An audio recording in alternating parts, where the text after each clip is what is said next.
على آخر التطورات فيما يتعلق بهذه. ربما تسمح لي معالي الوزير أن أضيف كلمة هنا. أوسلو كانت فيها فترات زمنية، لم تكن حالة طلع الحل النهائي ووضعت فترات زمنية ثم يتم الحل النهائي ويتم التفاوض على أمور أطلق عليها المرحلة النهائية، المراحل النهائية. هذه المرة طبعا الوفد الفلسطيني متنبه تماما لهذا ولم يقف في هذا القرار. العام حضرتك تتذكر ان هناك عرفات كان يتحدث نفس الجمل عن ثوابت وعن حل النهائي. مظبوط، لكن لما تتحدى المدة. نعم. الحل النهائي كان ترك دائما 5 نقاط أو 6 نقاط تبحث فيما بعد. هذه المرة هم متنبهين تماما ولن يحدث هذا الشيء. This is Mona Osaki from Nine TV International, and there has been many negotiations that has been ongoing for years after this minute, and you agreed to start new negotiations pending U.S. guarantees. Now, after this minute, we've seen new Israeli settlements, a trial or ongoing trials to today's Jerusalem, and nothing has stopped on the ground. From your point of view, what did the United States offer as a sponsor to the peace negotiations so that we can consider this basis for real and serious negotiations? Thank you very much.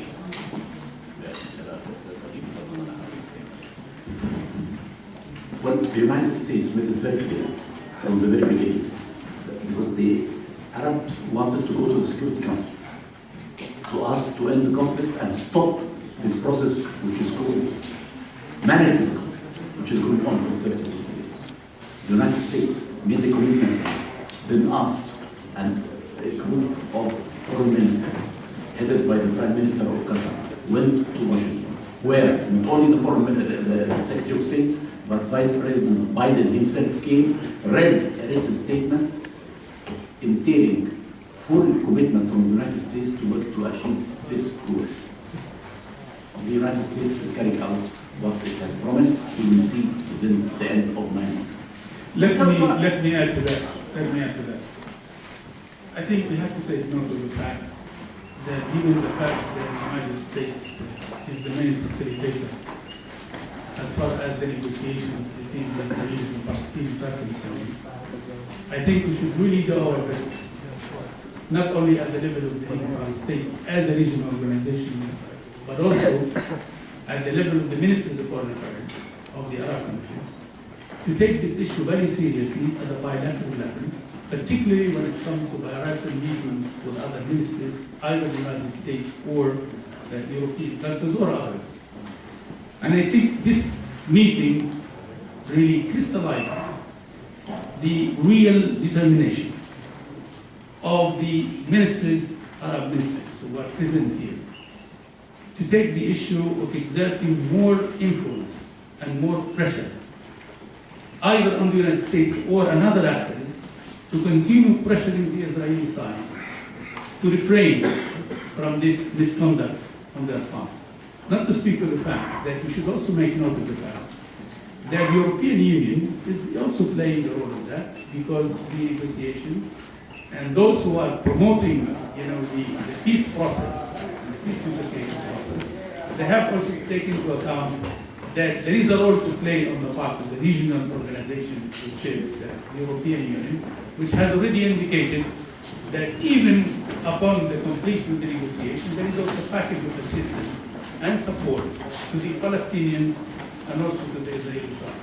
So, from our point of view, is that pressure will continue, but it has to be sustained in order to be able, to achieve some results.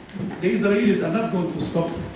They will continue because they will use this as a tool to somehow undermine the peace process. But on the other hand, to balance that, we have to continue this sort of sustained pressure on those countries who can influence the Israeli position. But sustaining pressures could be a tool, but it's not the solution.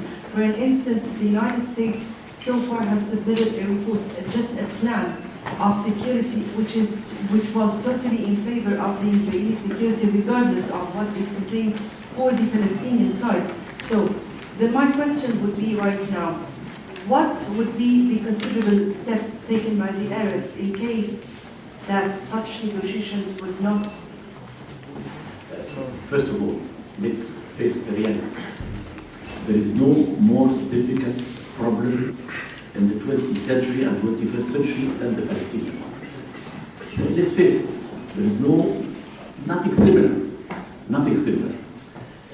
The United States have made a commitment that they are working with them. They have not finished. It is true that some of the ideas that they exchanged regarding security is not fully accepted by the Palestinians, but it's going to be changed now. And one of the points that will be raised in the letter that we will be sending to the Secretary of State is that certain basic points the Palestinians need to achieve. To ask hypothetical question, like your question, and like the gentleman's question here, what will you do if this happens? No one can answer.